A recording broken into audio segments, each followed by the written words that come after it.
Danish খেলনা নির্মাতা প্রতিষ্ঠান লেগোর এবছর প্রথমার্ধে বিক্রয় 12% বেড়ে রেকর্ড $543 কোটি হয়েছে। ফর্মুলা 1 এবং জুরাসিক পার্ক সহ অন্যান্য প্রধান ব্র্যান্ডের সঙ্গে অংশীদারিত্বের কারণেই বিক্রি বেড়েছে লেগোর, বলছেন প্রধান নির্বাহী কর্মকর্তা। ওয়ালটন এখন দেশের সীমানা পেরিয়ে পৌঁছে গিয়েছে 50টিরও বেশি দেশে। ওয়ালটন, ঘরে ঘরে বিশ্বজুড়ে।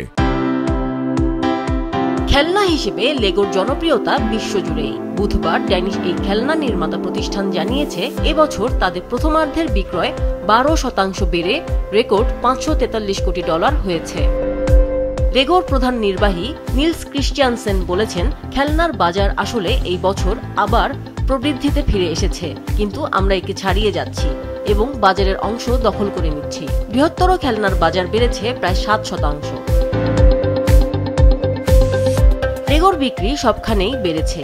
এর মধ্যে চীনের বাজারও রয়েছে, যেখানে গত কয়েক বছর ধরেই চ্যালেঞ্জের মুখে পড়েছিল এই প্রতিষ্ঠানটি। ফর্মুলা 1, ফোর্টনাইট এবং জুরাসিক পার্কের মতো ব্র্যান্ডের সাথে অংশীদারত্বই বিভিন্ন ভোক্তার মধ্যে বিক্রয় বাড়াতে সহায়তা করেছে।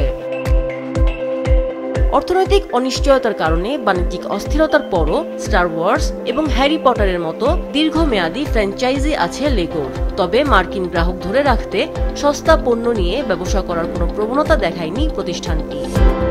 প্রথম 6 মাসে লেগোর পরিচালন মুনাফা 10% বেড়ে $140 কোটি পৌঁছে। ডেনমার্ক, হাঙ্গেরি, চেক প্রজাতন্ত্র, মেক্সিকো, চীন এবং ভিয়েতনামে 6টি কারখানা জুড়েই বিস্তৃত লেগোর বিভিন্ন খেলনা সামগ্রীর উৎপাদন।